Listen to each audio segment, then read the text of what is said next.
भला हुआ याद आ गया रिकॉर्ड के लिए। तो पहले नंबर में कूटज, दूसरे नंबर में बेल, तीसरे नंबर में चित्रक, चौथे में सौंठ, पांचवें में अतिश, छठे में हरड़, सातवें में धमासा, आठ में दारू हल्दी, नौ में बच्च और 10 में चव्य। लिख लिया सारा। अब हम इनके गुण धर्मों को बाद में देखेंगे, पहले हम समझेंगे अर्श है क्या चीज। जिस अर्श को घ्न यानी नष्ट करने वाला, ये 10 योग है। जैसे कि 10 योग जब चरक ने डाला, ये जड़ी बूटी एक कंपोजिशन बनाया, तो उन्होंने साथ में ये भी बताया कि ऐसा नहीं कि आंख बंद करके इनका प्रयोग अर्शोग्न महाकषाय के रूप में करे, यानी जितनी भी अर्श के व्यवस्था है शरीर में, जो अर्श है, जिसमें से एक बवासीर भी हम कह सकते हैं, मस्सा, वो भी अर्श में आता है। लेकिन अर्श का मतलब बवासीर ही है ऐसा नहीं है, बहुत सारे हैं जिसमें से एक है अर्श, यानी बवासीर अर्श में होता है। तो कूटज, बेल, चित्रक, इनमें से आपने कफ, पित्त और वायु, इनको शमन करने वाली गुण, वीर्य, विपाक, रस आदि को आपने देखना है कि शीत वीर्य वाला अगर कोई है तो वो पित्त को शमन करेगा, यानी पित्तज अगर अर्श है तो उसको शमन करेगा। उष्ण वीर्य वाला है तो वो वात या कफ, कफज या वातज जो अर्श है उसको शमन करेगा। अब इसमें आपने थोड़ा सा खुद से स्टडी करना है, ठीक है। कोई बड़ी बात नहीं, अभी मैं आपको वो भी बता दूंगा यहाँ पर। अब हमें यहाँ देखना है कि अर्श है क्या चीज, जिसको घ्न यानी नष्ट करने वाला है ये। तो इसको अब आप लोग लिख लीजिएगा जरा। अब दूसरे नंबर में हम आज कुष्ठग्न महाकषाय भी पढ़ेंगे।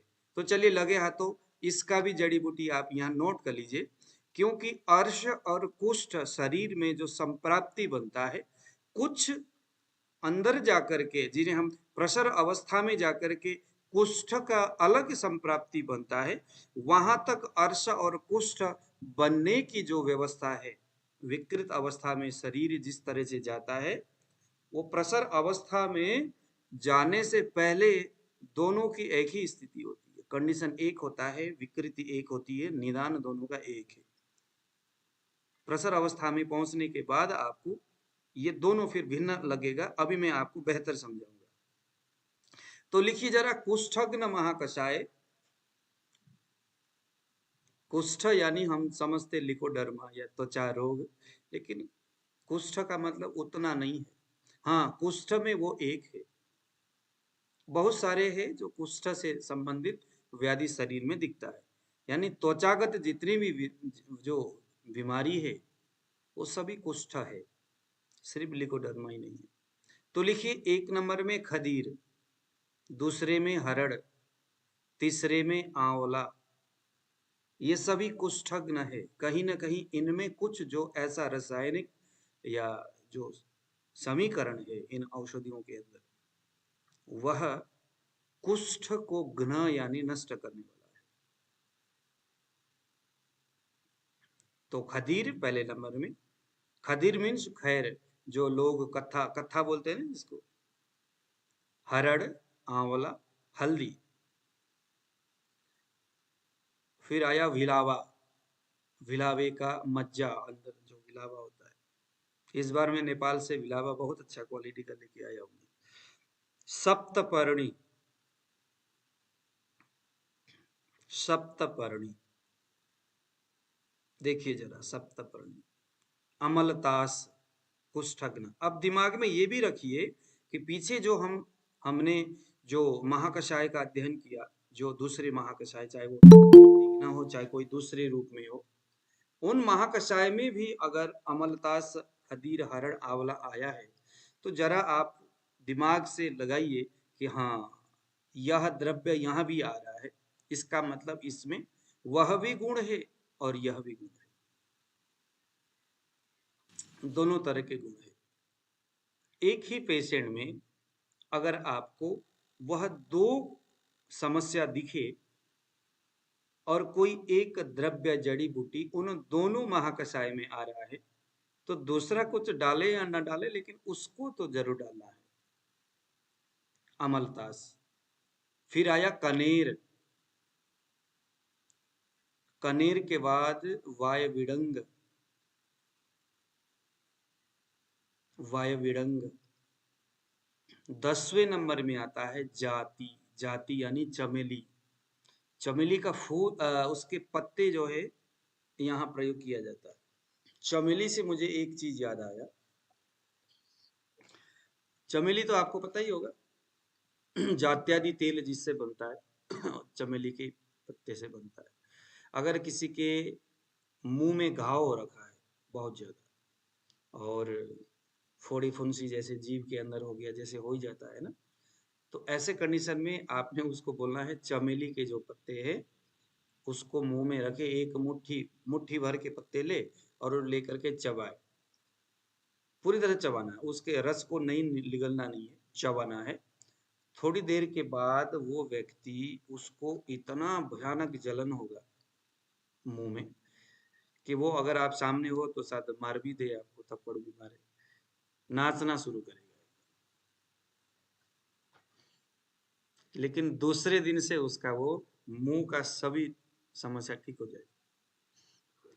जात्यादि तेल को भी गंडूस धारण करने के लिए प्रयोग किया था, लेकिन अगर ताजा चमेली का पत्ता मिल जाए तो मुंह के लिए बहुत अच्छा काम करता है। तो हम दोनों के निदान को देखेंगे अभी, है ना। पहले हम समझेंगे अर्शोग्न महाकषाय। तो अर्शोग्न महाकषाय या अर्श होने के लिए, शरीर में जो अर्श होता है उसको होने के लिए सबसे पहले एक निदान, यानी वह व्यक्ति से उसके आहार विहार में कुछ ऐसा होता है, कुछ ऐसा खा लेता है जिससे कि शरीर में आम का निर्माण होता है। ध्यान से सुनना, हाँ? आम का निर्माण होता है किसमें? अर्श में और कुष्ठ में भी, दोनों में लिख लो। आम का निर्माण होता है निदान सेवन से।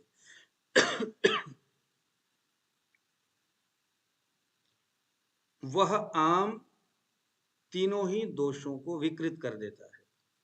बहुत सारे रोग एक दोषज व्याधि वाले होते हैं, कुछ द्विदोषज होते हैं, लेकिन अभी चूंकि यहाँ पर कुष्ठ और अर्श इनके महाकषाय की बात हम कर रहे हैं, तो ये दोनों ही जो व्याधि है, चाहे वो अर्श हो चाहे वो कुष्ठ हो, वो तीनों दोषों के विकृति होने के वजह से होने वाली व्याधि है।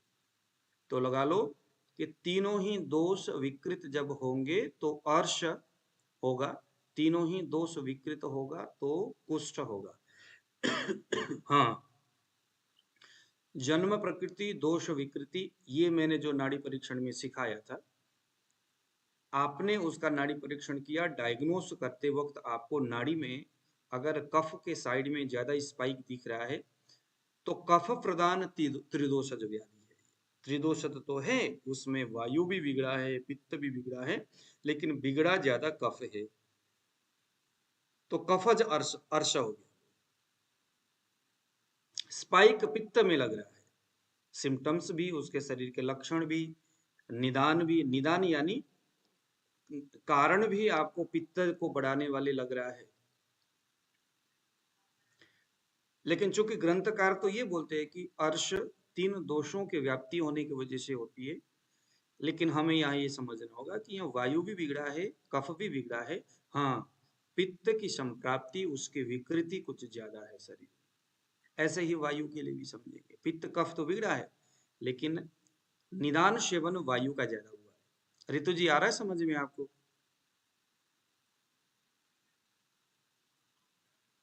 हाँ जी, आपकी आवाज नहीं आ रही है।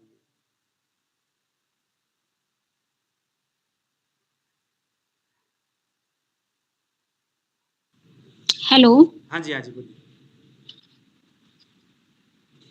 सर, कुछ कुछ आ रहा है। एक तो ना आयुर्वेद से मतलब काफी टाइम हो गया आयुर्वेद पढ़े हुए। सेकंड ये है कि अभी ये जो फर्स्ट मंथ की आपकी क्लासेस निकल गई हैं, थोड़ा मैं चाह रही थी स्टार्टिंग से अगर मिल जाती क्लासेस तो। कोई बात नहीं, अभी आप सुनते रहिए, आपको मैं वीडियोस भेज दूंगा। ठीक है, ठीक है, जी हाँ, सर। ठीक है, ठीक है, ठीक है, जो जितना समझ में आ जाए आप उतना देखते रहिए। आप वैसे बीएमएस वाले हो, बीएमएस किया हुआ है तो आपको समझने में ज्यादा दिक्कत नहीं है, प्रैक्टिस आप करते हो।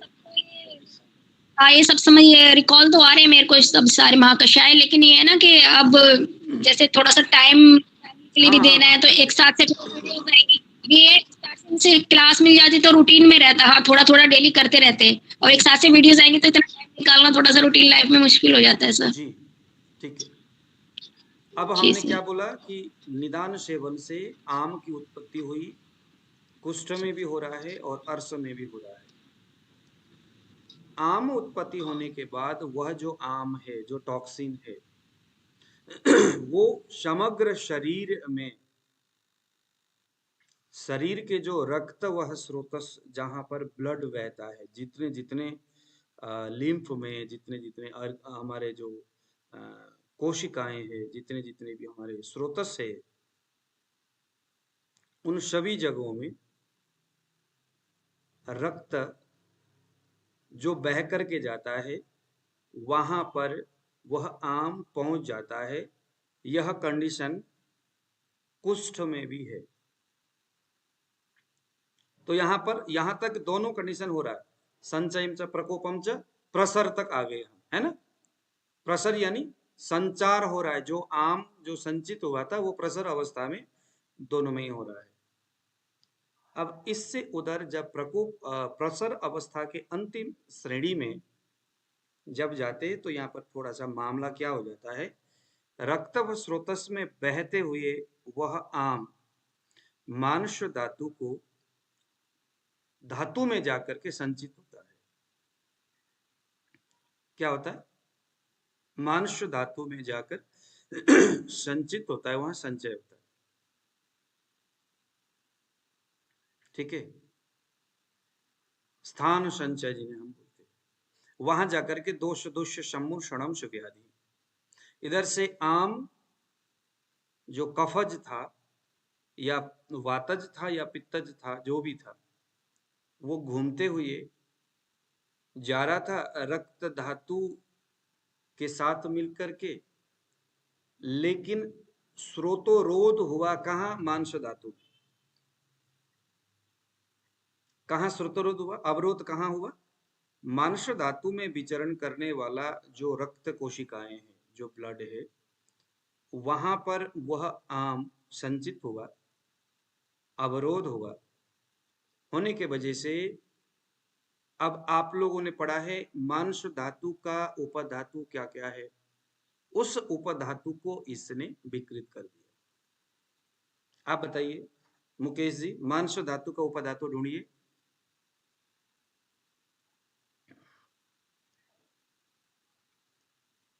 रक्तगत जो आम है, मांस धातु में जाकर के संचित हुआ, क्योंकि जहां संचय होगा अवरोध होगा, और जहां ठहराव होगा वहीं विकृति उत्पन्न होगी। विकृति उसी जगह में उत्पन्न होगा जहां दोष जाके ठहरेंगे।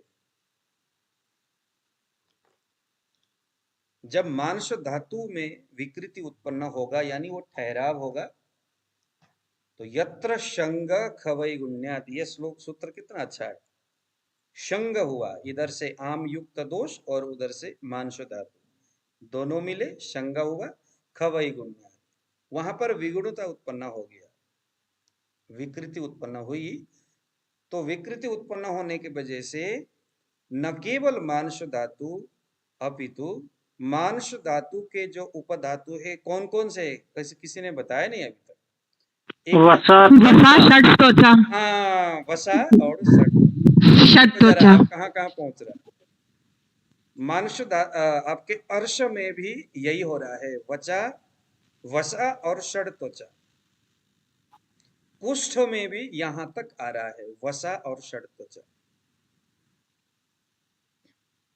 वसा और षड त्वचा। वसा को क्या कहते हैं लोकल देसी भाषा में, चर्बी, शरीर में जो चर्बी है और शरीर की जो स्किन है। षड त्वचा का मतलब है हमारी स्किन की जो जो जो लेयर है, अंदर से 6 प्रकार के जो लेयर होते हैं, उन लेयर में क्या हुआ, विकृत मांस धातु जो हुआ था उसके वजह से षड त्वचा भी विकृत हो गया, और इधर से वसा भी विकृत हो गया होने से। अब यह कंडीशन कुष्ठ में भी है, मतलब दोनों को साथ में लेके चलो।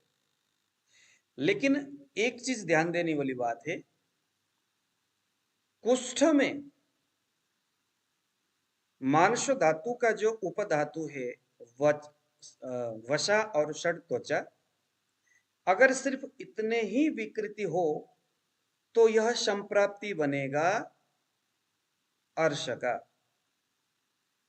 लेकिन अगर लिम्फ भी, यानी जिन्हें हम लसिका बोलते हैं, उस मांस के विकृत होने के वजह से षड त्वचा वसा के साथ साथ लसिका में भी उसकी विकृति, उसकी पहुंच, वो टॉक्सिन्स की पहुंच, वह अवरोधात्मक संप्राप्ति से होने वाली व्यवस्थाएं अगर लसिका में भी पहुंच गया, लिम्फ में भी पहुंच गया, तो यहां पर फिर कुष्ठ के संप्राप्ति की ओर अब ये शरीर जाएगा। यहीं पर बस इतना समझ लो, लिम्फ को छोड़ करके षड त्वचा, आप लोगों को आ रहा है समझ में? मांस धातु और उसके दोनों उपधातु बिगड़ गए क्योंकि यहां रक्त का अवरोध था आम के वजह से, तो यह अर्श है। तो अर्श होने के लिए रक्त में अवरोध होना जरूरी है। लिम्फ के अलावा वसा और षड त्वचा में मांस धातु का जो उपधातु था उसमें विकृति है, तो यह अवरोधात्मक संप्राप्ति है। एक सेकंड में अपनी बात खत्म करो। कुष्ठ में क्या हो रहा है?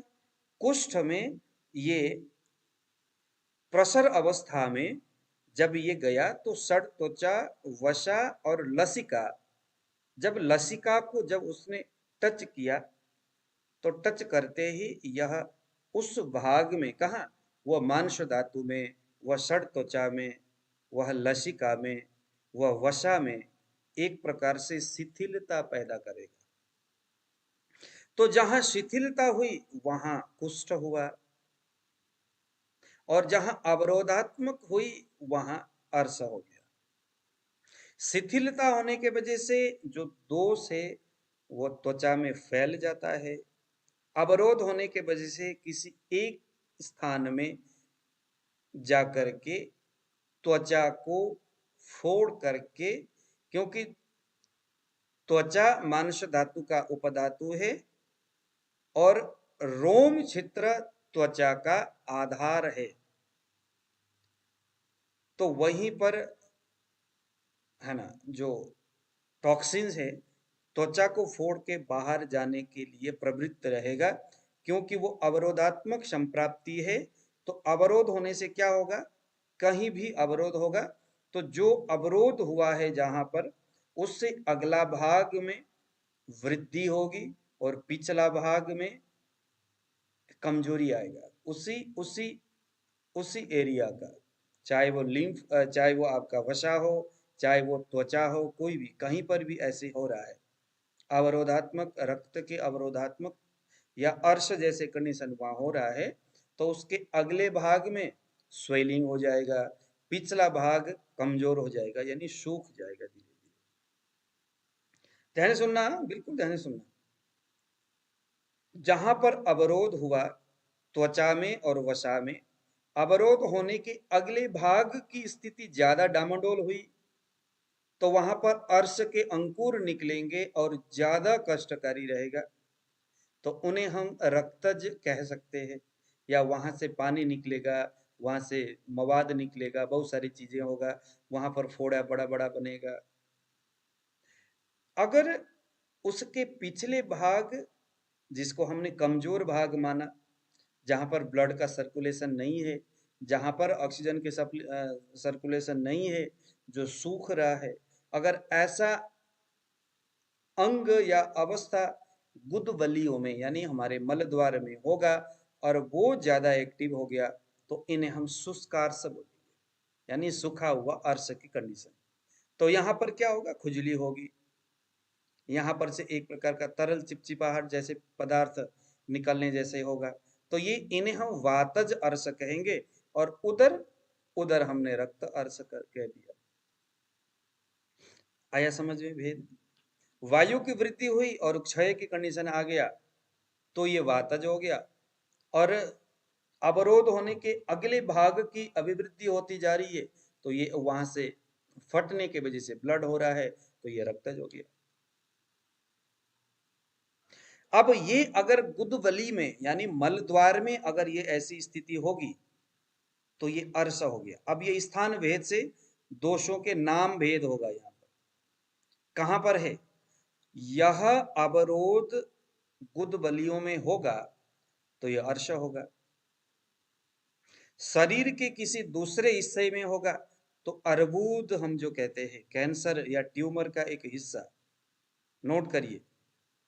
तो अर्बुद जिन्हें हम कहते हैं, जिन्हें हम ट्यूमर कहते हैं या कैंसर का वो चीज है, वह भी अर्श है।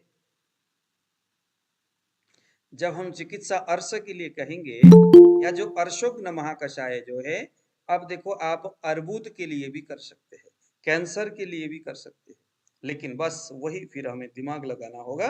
अगर कैंसर अर्बुद है तो उसका उपचार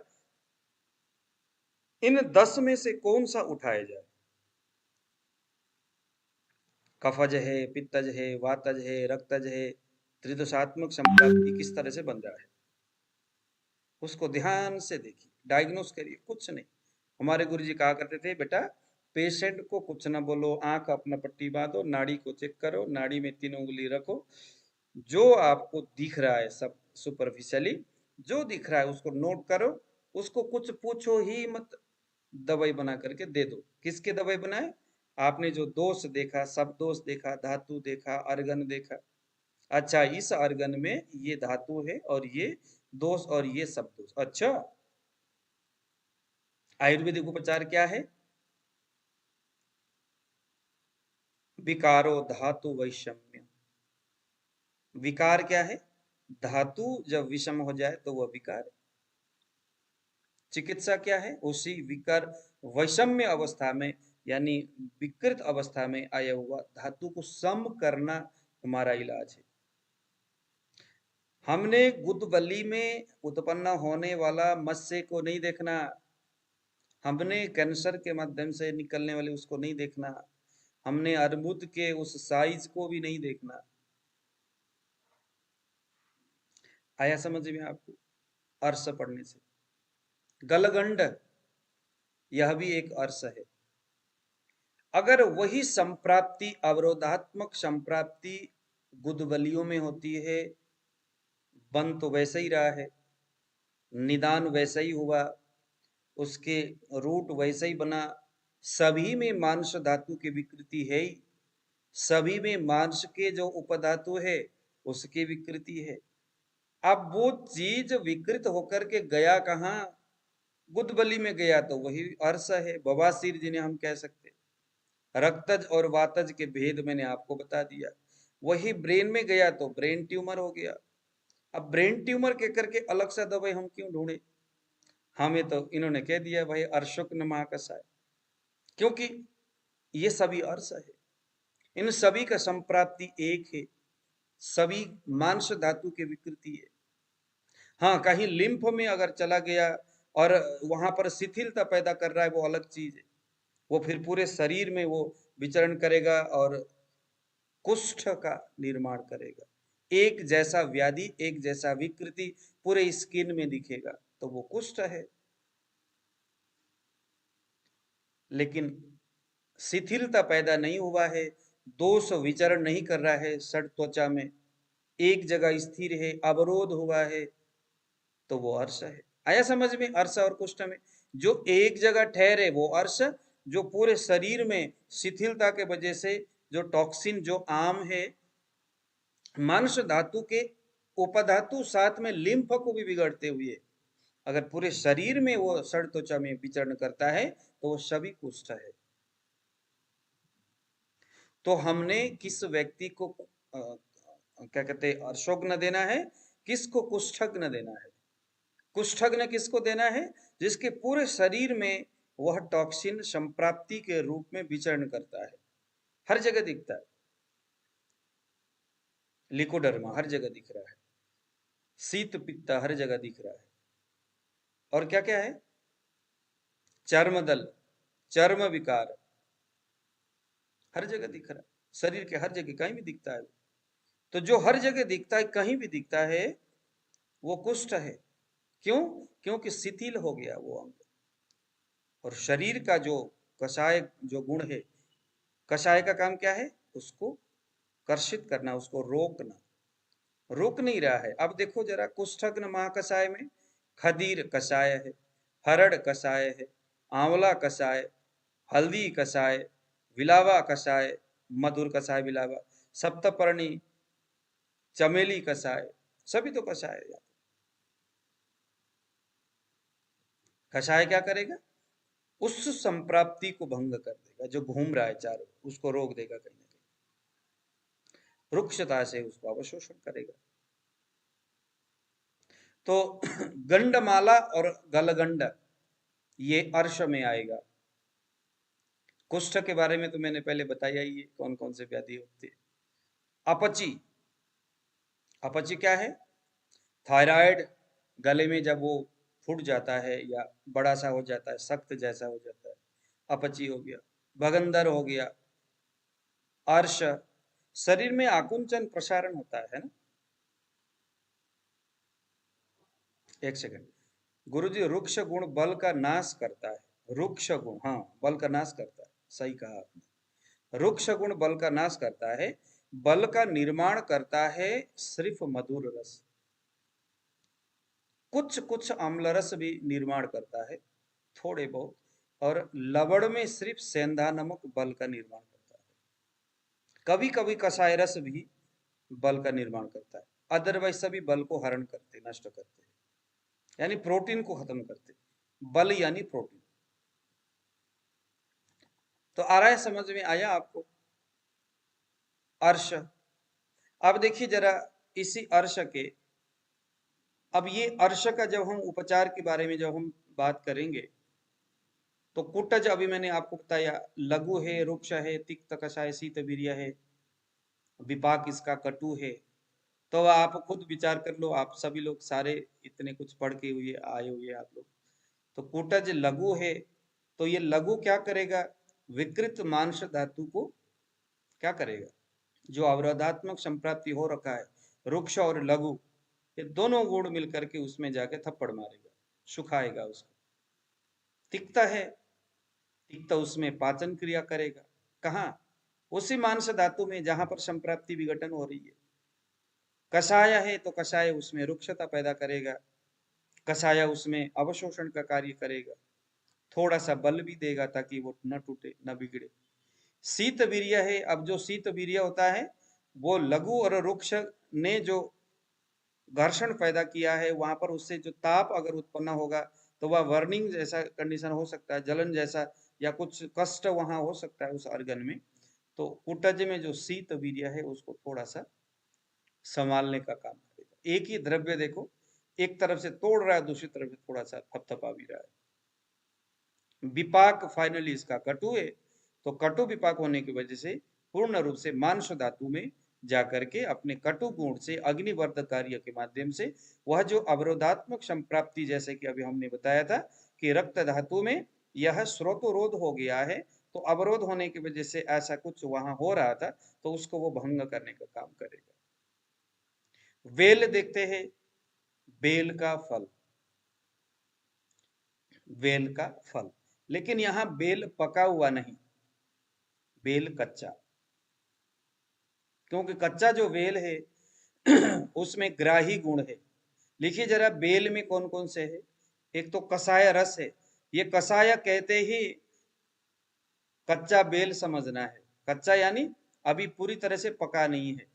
पका हुआ बेल तो मधुर रस वाला होगा, फिर वो अग्नि धरा कला को बल देगा, लेकिन अतिसार में काम नहीं करेगा, अग्निवर्धक गुण नहीं रहेगा उसमें, वो फिर अर्श में काम नहीं करेगा। तो बेल कषाय रस है, ग्राही है। ग्राही का मतलब जो उसको रोकता भी है और पकाता भी है, दीपन पाचन भी करता है, उसको अवशोषण भी करता है, उसको रोकता भी है, संग्रहण भी करता है, ग्राही। रुक्ष है, रुक्ष फिर वही है, उसको ड्राई करने वाला।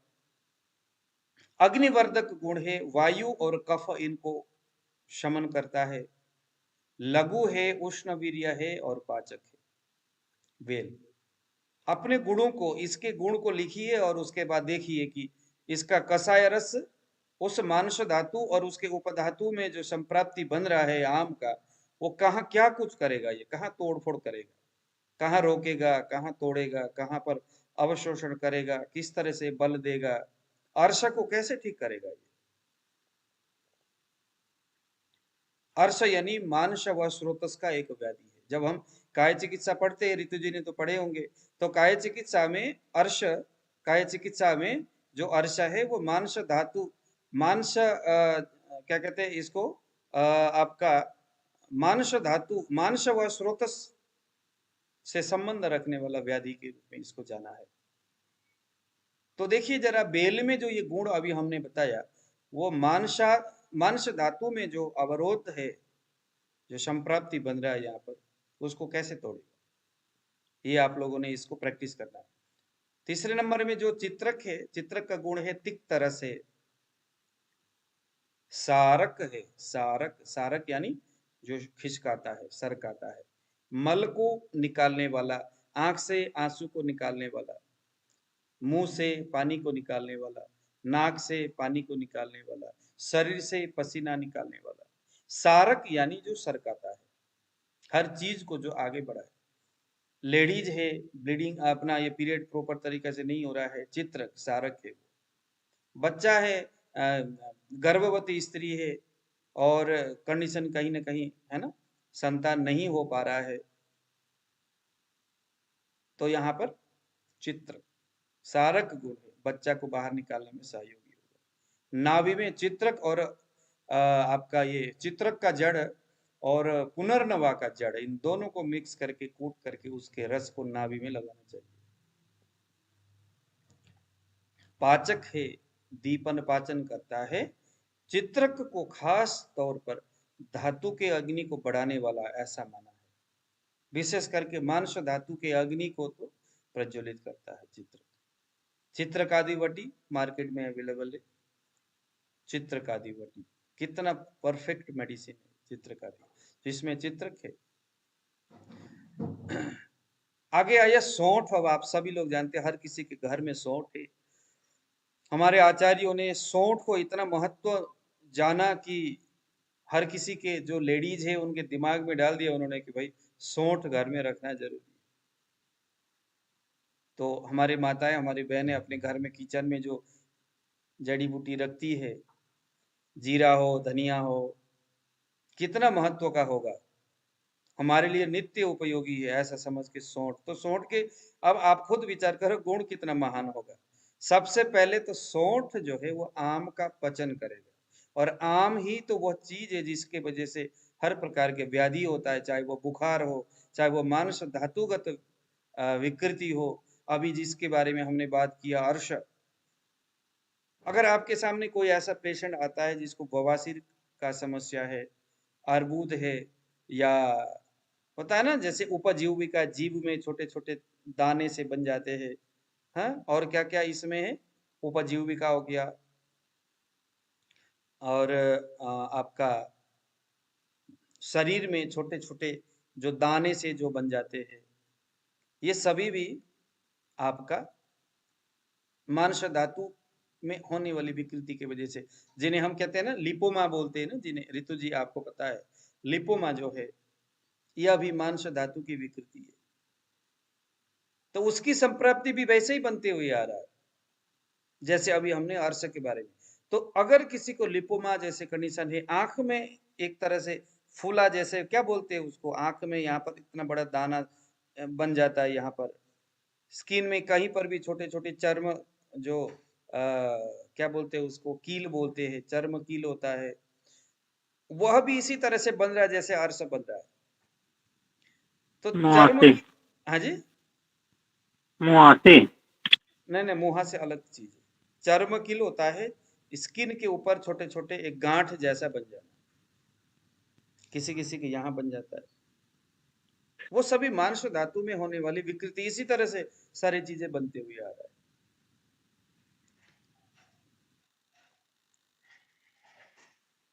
तो ये सभी मांस धातुगत व्यवस्था। अभी हम बात कर रहे हैं सौंठ के लिए। तो सबसे पहले तो ये आम का पचन करेगा। अगर आपके सामने कोई पेशेंट है इस तरह की व्याधि को लेकर के आता है और प्रारंभिक कंडीशन में है, बिल्कुल नया है, अभी अभी शुरू हुआ है साहब, और जीव देख के नाड़ी परीक्षण करके उसके शरीर में आम जैसी कंडीशन है, तो आपको उस आपके दवाई में जो आप अशोक महाकषाय जब डालोगे तो वहां सौंठ की मात्रा थोड़ा ज्यादा डाल देना, क्योंकि जितना सौंठ आम का पचन करता है उतना दूसरा उस लेवल में नहीं करता है। तो यह आम पाचक के रूप में जाना जाता है। अगर किसी को बुखार है प्रारंभिक अवस्था में, उसको कोई दवाई तो दिया नहीं जा सकता बुखार के लिए कम से कम सभी आचार्य 6-7 दिन तक उसको वेट करने के लिए बोलते हैं, कुछ नहीं दवाई देना। तो वहां पर भी कुछ आचार्यों ने सौंठ के काढ़ा थोड़ा थोड़ा दिन में पीने के लिए बताया, क्योंकि वो उस आम का पचन करेगा जिसके वजह से उसको बुखार हो रहा है, ज्वर उत्पन्न हो रहा है शरीर में आपके मन में रुचि पैदा करेगा सौंठ। क्या करेगा? रुचि पैदा करेगा। अब रुचि पैदा करने के मतलब अगर कोई बंदा कहता है सर मुझे भूख नहीं लगती, तो भूख लगने के लिए ग्रंथकार, तो सारे ग्रंथकार क्या बोलते? सौंठ, नींबू, सेंधा नमक। नींबू का रस सौंठ में डालिए, थोड़ा सेंधा नमक डाले, भोजन करने से 15 मिनट पहले उसको थोड़ा थोड़ा उसको चटा दीजिए। अगर पित्तज प्रकृति वाला है तो सौंठ, नींबू, अदरक का टुकड़ा, सूखा हुआ जो सौंठ है उसका छोटे छोटे टुकड़ा बनाना है और उसको सेंधा नमक थोड़ा सा नींबू, इसको डाल देना है और उसको बोलना है, चबाना नहीं है, जस्ट उसको चूसना है। तो ये पित्तज जो आम है, जो द्रव स्वरूप में शरीर में विद्यमान है, उसको ये क्या करेगा? ठीक करेगा। उस आम का ये पचन करेगा सौंठ। सौंठ स्निग्ध है, स्निग्ध होने की वजह से यह मधुर विपाकी है। अगर कोई पित्तज व्याधि से, विकार से पीड़ित है और सौंठ अगर आप उसको दे भी देते हो तो उसको गर्मी नहीं करेगा, जलन नहीं करेगा। इसीलिए ज्वर में सौंठ का बहुत बड़ा महत्व है। इतना उष्ण है, इतना गर्मी है शरीर में, पसीना निकल रहा है, शरीर पूरा तप रहा है, फिर भी चिकित्सक जो है उनको सौंठ दे देते खाने के लिए। और सौंठ कटु है, रुचिकारक है, दीपन पाचन करता है, उष्ण रस वाला है, कटु रस वाला है, लेकिन उसके बावजूद भी ये मधुर विपाकी होने की वजह से ये व्यक्ति को गर्मी नहीं करता। तो सौंठ फाइनली शरीर में धातुओं का वर्धन करेगा, क्योंकि मधुर विपाक है। तो विपाक जो होता है धातुओं को बढ़ाने का ही काम करता है फाइनली। तो देखो सौंठ कितना मायने का है, कितना महत्वपूर्ण है। ये दीपन पाचन करते हुए भी शरीर के वजन को बढ़ा रहा है, अग्नि का कार्य कर रहा है आपके प्रथम अवस्था पाक में, आपके स्टमक में पाचन द्रव्यों को उत्पादन कर रहा है, आपके स्मॉल इंटेस्टाइन, लार्ज इंटेस्टाइन में पाचन द्रव्यों का उत्सर्जन कर रहा है। लीवर को बोलता है, जाकर के थप्पड़ मारता है, कहता है कि चल अम्ल रसात्मक द्रव्यों को निकाल, पचन कर्म कर। और फाइनली जब वो जाता है खुद से पचन होकर के अंदर, जब जैसे ही जाएगा तृतीय अवस्था पाक के बाद जब कटु रस उत्पन्न होगा तृतीय अवस्था में, उसका स्वयं का रस है, जैसे हृदय में पहुंचेगा और उसका जो है जब विपाक उत्पन्न होने का जैसे टाइम आएगा, समान वायु के वेग के सामने पहुंचते ही मधुर रस उत्पन्न हो जाएगा। हृदय को हितकारी है, इसीलिए माना जाता है सौंठ को। क्यों? क्योंकि जैसे ही समान वायु आपके कटु रस से उत्पन्न होने वाले उस रस को लेकर के जैसे ही समन वायु हृदय तक पहुंचता है, वहां जाकर के जैसे ही वो रंजक पित्त का उत्सर्जन करता है, रंजक पित्त हृदय में जैसे बनता है, वहीं पर इसके वो मधुर रसात्मक जो वीर्य है उसके परमाणु प्रस्फुटित हो जाएंगे। प्रस्फुटित होते ही रंजक पित्त में सौंठ का मधुर रस उत्पन्न हो गया। मधुर रस उत्पन्न हो, देखो जोर में कैसा काम कर रहा है ये सौंठ। जैसे ही रंजक पित्त, अब ऋतु जी को पता हो या ना हो, रंजक पित्त हृदय में होता है, जो कि रक्त निर्माण करने में सबसे पहला जो कोई अगर चीज है वो है रंजक पित्त। हमारे सारे जितने भी जो स्टूडेंट है चरक संहिता हमारे नाड़ी परीक्षण सीखते हुए आए, तो वहां सभी ये सारी चीज मैंने एकदम डीपली समझाया हुआ है। हमारे नमो बेबी सबको भी समझ में आया होगा रंजक पित्त। नमो जी, आ रहा है आपको समझ में? रंजक पित्त क्या है? रंजक पित्त, हाँ जी यार, हाँ रोज धातु के बाद देंगे ना। हाँ तो वो रंजक पित्त के सामने जैसे ही समान वायु हृदय में उस कटु तृतीय अवस्था पाक होते ही जो रस जाएगा, सौंठ वाला रस, जैसे ही हार्ट के अंदर जाकर के रंजक पित्त का निर्माण होता है तो इसके मधुर रस वाला जो परमाणु वो टूट जाएगा। टूटते ही मधुर रस उत्पन्न होगा, जो वहां कटु का काम कर रहा था, अग्नि दीपन पाचन सारा के सारे काम करने वाला, जैसे ही हृदय में पहुंचेगा, रंजक पित्त में जाते ही मधुर रस उत्पन्न हो जाएगा, शीत गुण वाला। और हृदय में कौन है? समान वायु है, व्यान वायु है। व्यान वायु क्या करेगा? तुरंत पूरे शरीर में उसको व्याप्त कर देगा उस रंजक पित्त को। रंजक पित्त में कौन है? सौंठ का मधुर विपाक वाला शीत गुण वाला उसका परमाणु जैसे ही जाएगा पूरे स्किन में व्यान वायु द्वारा बिखेर जाने पर धड़ाम करेगा हार्ट, पूरे शरीर में रक्त के रंजक पित्त के माध्यम से वो शीत गुण शीत वीर्य वाला मधुर विपाक वाला सौंठ पहुंच जाएगा। और जितने भी जो अग्नि से रहित आमाशयुक्त जो टॉक्सिन है, जो ज्वर का कारक बन करके बैठा हुआ है, तुरंत उसको ये शीत व्यवस्था करेगा, उसको ठंडा करेगा। कौन? वही सौंठ। देखो शरीर में कैसा काम करता है। अब यह चीज एलोपैथिक वाले पता नहीं किस तरह से वो समझाते हैं, क्या करते हैं। उनके जो एक मेडिसिन है, अगर कोई भी एक दवाई आप टैबलेट ले लो, शरीर में कहाँ जाकर के क्या काम करता है, उनका अपना एक कुछ होगा हिसाब किताब। लेकिन आयुर्वेद देखो जरा, प्रथम अवस्था पाक, द्वितीय अवस्था पाक, तृतीय अवस्था पाक में उसका गुण कुछ और है।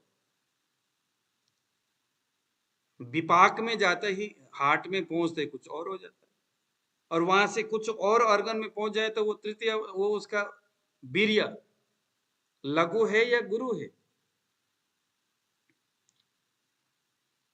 तो एक जड़ी बूटी, इसीलिए अगर आपको द्रव्यों के प्रॉपर नॉलेज अगर हो गया, जैसे अभी मैंने आपको सौंठ के बारे में बताया, अब आपके सामने चाहे राम आए चाहे श्याम आए, आपको पता है कि भाई उसमें क्या प्रॉब्लम है, और मेरे पास कुछ नहीं सिर्फ सौंठ है। अब मैं कैसे दूं उसको सौंठ? अगर मैं शहद के साथ मैं तभी दूंगा जब उस, क्योंकि शहद रुक्ष है, तो शहद के साथ देना है, अदरक के साथ देना, क्या कहते हैं उसको, नींबू के साथ देना है, सेंधा नमक के साथ देना है। किस अनुपान के साथ मैं उसको दूं ताकि वह अनुपान उस जगह में जाकर के इस द्रव्य के गुणों को प्रस्फुटित कर दे। क्या महान ग्रंथ है आयुर्वेद। कहाँ पहुंचाना है? गुदबली में पहुंचाना है, मुंह से खिला वहां पहुंचे। तब तक उसके परमाणु टूटेंगे नहीं जब तक वो वहां जाकर, क्योंकि वहां पर अग्नि है, रस का अपना अग्नि है, रक्त का अपना अग्नि है, मांस का अपना अग्नि है। सभी के अग्नि जो है वो अपने एक विशेष गुणों से युक्त है, और उसी गुणों के वजह से आया हुआ अन्न का वह रस में जो विशेष गुण जो उस धातु के लिए स्पेसिफिक उसके अंदर प्रकृति ने संजो करके रखा हुआ है, उस जगह में पहुंच करके टूटेगा, बाकी और कहीं नहीं टूटता। अगर ऐसा टूटना होता तो सौंठ के मधुर रस, मधुर अवस्था जो विपाक है, वो आपके स्टमक में अगर टूट जाएगा तो कैसे वो दीपन पाचन कर सकता है। तो देखिए हमारे ग्रंथकार कितने कैसे थे। अतीश आगे देखिए जरा, अतीश देखिए। अतीश जो है तिक्त रस वाला है, उष्ण वीर्य है। उष्ण वीर्य कहते हैं यह पित्त को बढ़ाने वाला है, कफ को खत्म करने वाला है, लघु गुण वाला है, दीपन पाचन करता है, विशेष करके मांस धातु के अग्नि को वर्धन कर्म करता है, रक्त का शोधन करता है। तो अतिश को चरक ने इसीलिए यहाँ रखा क्योंकि स्पेसिफिक जो रक्त में आया हुआ आम युक्त टॉक्सिन है उसका शोधन करने वाला कोई तो होना चाहिए। और अगर पित्तज है वो टॉक्सिन, तो यहाँ जरूर शोथ होगा, या कफ के वजह से भी स्वेलिंग होती है। तो अतिश रक्त शोधन और शोथग्न द्रव्य है, शोथहर है। तो आपके सामने कोई ऐसा, जैसे आम बात में क्या होता है, आम बात में दर्द हो रहा है, आम है, श्रोतरोध कर रहा है और साथ में स्वेलिंग भी हो रहा है, तो आप खुद विचार करो अतीश वह काम करेगा कि नहीं। रक्त शोधक है, रक्त में विद्यमान जो गंदगी है, जो टॉक्सिन है, उसको अवशोषण करेगा। शोथहर है, स्वेलिंग होगा, आम बात के प्रारंभिक कंडीशन में स्वेलिंग होता है, तो उस शोथ को हर यानी नष्ट करता है। अब आप सभी लोग हरड़ के बारे में तो जानते ही हो, प्रधान कषाय रस है, लवण के अलावा बाकी सभी रस इसमें विद्यमान है। हरड़ का छिलका कुछ और कार्य करता है, उसका बीज कुछ और कार्य करता है, उसका गुदा कुछ और कार्य करता है। हरड़ अति दिव्य द्रव्य है। किसके लिए आप हरड़ का प्रयोग करना चाहते हैं? रस धातु के लिए, रक्त धातु के लिए। अभी मेरे पास वो मैंने नोट किया हुआ है, अभी मैं उसको बताने के लिए, अभी क्योंकि हरड़ का प्रसंग नहीं है, अर्श का प्रसंग है, लेकिन हरड़ बहुत मजेदार है। अगर आप रक्त धातु के लिए दोगे तो हरड़ के कुछ एक हिस्से को दोगे, रक्त रस के लिए दोगे तो उस हरड़ का एक दूसरा हिस्सा, उसमें एक लवण रस नहीं है, बाकी मधुर, अम्ल, कटु, तिक्त, कषाय सभी रस हरड़ में विद्यमान है। उष्ण वीर्य है, इसका वीर्य कैसा है? उष्ण है और कषाय है। तो आप देख लो कि अगर पित्त प्रकृति वाला अगर कोई है तो वहां हरड़ का प्रयोग थोड़े सावधानी से करें। हरड़ मेध्य रसायन है। अगर किसी के, विशेष करके हरड़ जो है मांस धातु के जो संख्या है, अभी हमने बताया था ना, मांस धातु को अग्नि को बढ़ाता है अतिश, मांस धातु को अग्नि को बढ़ाता है चित्रक। हरड़ क्या करता है? तो हरड़ क्या करता है, मांस धातु के जो संख्या में ज्यादा हो रखा है, बढ़ रहा है मांस, उसके अग्नि कमजोर होने के वजह से अपक्व मांस धातु का अधिक निर्माण हो रहा है, अधिमांस जैसे कंडीशन हो रहा है, उसके संज्ञा बढ़ रहा है, उसका संख्या बढ़ रहा है, उसके साइज बढ़ रहा है मांस धातु का, बेमतलब का साइज, थुलथुलापन। तो हरड़ जो है उस मांस धातु के अपक्व अवस्था में शरीर में घूमने वाला उस धातु को, यानी मांस के अनवांटेड उस स्थिति को, उस धातु को शरीर से बाहर खदेड़ने का काम करता है। चल चल चल चल, निकल निकल, बाहर निकल, कहाँ बैठा हुआ है? और चित्रक और ये आपका अतिश क्या करेगा? प्रयास करेगा कि जो मांस धातु है उसके अग्नि को ज्यादा से ज्यादा प्रज्वलित करे, उसको बढ़ाए। लेकिन जो अपक्व अवस्था में है मांस धातु का अवशेष, उसके ऊपर डायरेक्टली जाकर के एक्शन लेता है हरड़। तो इस मायने में हरड़ जो है, इसीलिए जब बवासीर हो, बवासीर, तो वहां हरड़ के बारे में विशेष बताया जाता है। अभयारिष्ट देते हैं कि नहीं देते?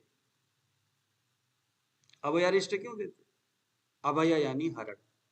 अभय, अभय का मतलब क्या होता है? भय से रहित कर दे। क्योंकि अर्श को अरिवत कर्षयति इति, अर्श जो अरि यानी शत्रु के समान खींचता हो, मलद्वार में रह करके इतना भयानक वेदना उत्पन्न करता है, जैसे कोई शत्रु भी, कहते हैं भाई शत्रु भी इतना कष्ट न दे, उतना कष्ट देता है, इसीलिए उसका नाम इसी अर्थ पे अर्श रखा गया है। तो ऐसे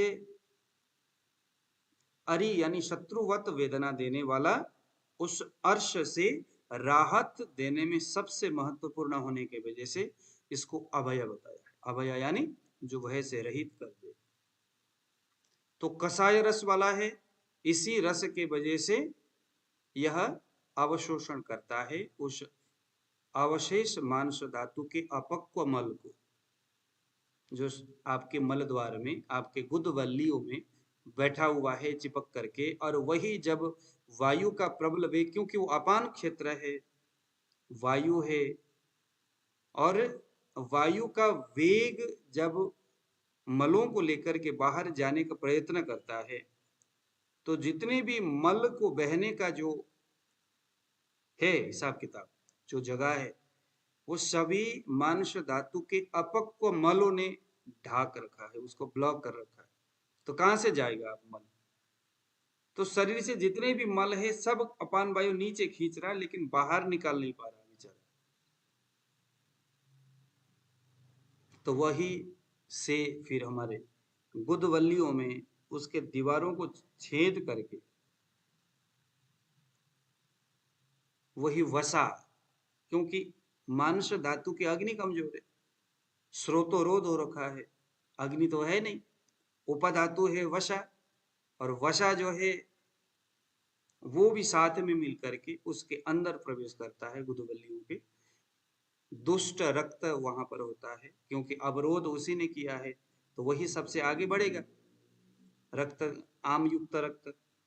और अंदर से अंदर जैसे जैसे आप कुछ वात कारक पदार्थों का सेवन करोगे, वैसे वैसे अपान वायु की वृद्धि होते ही आपके शरीर में, अपान क्षेत्र में, मांसपेशियों में एक प्रकार का दबाव होगा, रक्त आगे खींचना शुरू होगा, और वो अरिवत वेदना, तो अर्श, एक प्रकार से भयानक दर्द होता है।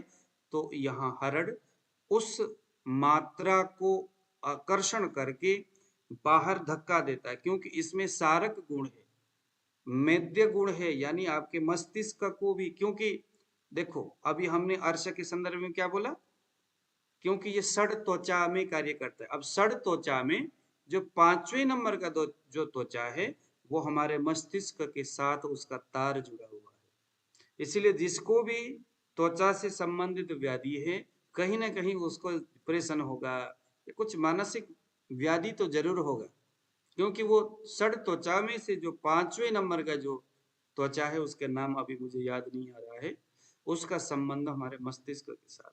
अगर कोई आदमी स्ट्रेस में है, टेंशन में है, दबाव में है, चंचल है, मन से बहुत ज्यादा दुखी है, पारिवारिक रूप से कलह से कलुषित है, ऐसे में उसके मस्तिष्क के वह तार उसके त्वचा के 5वें नंबर वाले उस लेयर में जाकर के टच करता है, उसको विकृत करता है, तो ऐसे व्यक्ति के शरीर में स्किन डिजीज होना शुरू हो जाता है। व्याधि का प्रारंभ स्ट्रेस से हुआ, टेंशन से हुआ, और व्याधि का समाप्ति उसके स्किन डिजीज के माध्यम से होगा। और जितने भी डॉक्टर जो है वो उसको त्वचा से संबंधित कुष्ठग्न महाकषाय देंगे, लेकिन व्याधि का प्रारंभ कहां से हो रहा है?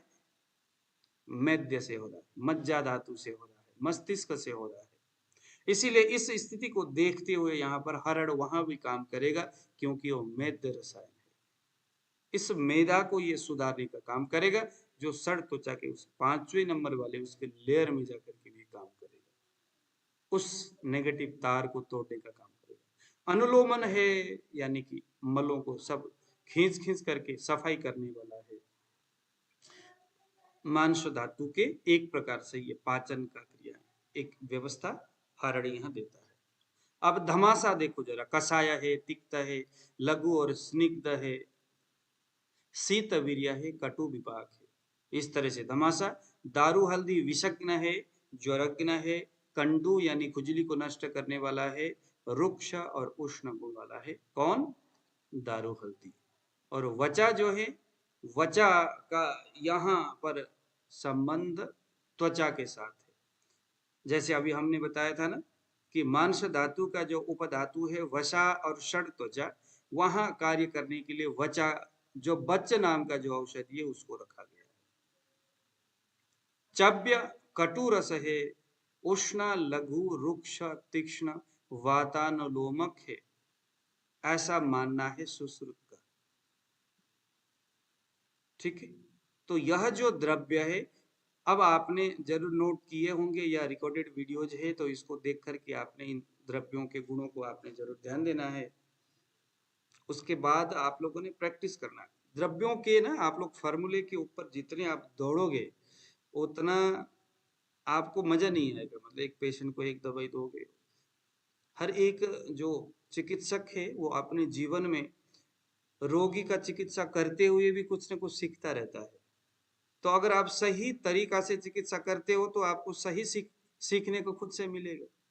तो जैसे कि अभी हमने बताया कि निदान सेवन से आम का निर्माण होगा, उससे रक्त व स्रोतस में अवरोधात्मक संप्राप्ति होगी, उसके वजह से मांस धातु में जाकर के संगति होगा, दोषों का दोष दूष्य सम्मूर्षण होगा, वहां से व्याधि के रूप में सड़ त्वचा और वसा विकृत होते हुए आकर के जब अवरोध होगा तो अर्श होगा, और वही जब शिथिलता पैदा होगा लसिका की विकृति की वजह से तो वहां पर कुष्ठ होगा। तो ये दो चीजें हमने यहाँ पर समझा। तो कल कुष्ठ के बारे में जो खदीर है, हरड़ है, आंवला है, वो कुष्ठ में किस तरह से दिखेगा यह चीज कल देखेंगे। और यह हाँ जी बोलिए जी, क्या बोलना है आपने? आचार्य जी मैंने भी इसके ऊपर एक बहुत अच्छा वो बनाया था, तो बहुत अच्छा काम कर रहा है वैसे वो। मैं बताऊं सर एक मतलब इसकी जड़ी बूटियां कौन कौन सी हैं आपको? जरूर जरूर बताइए।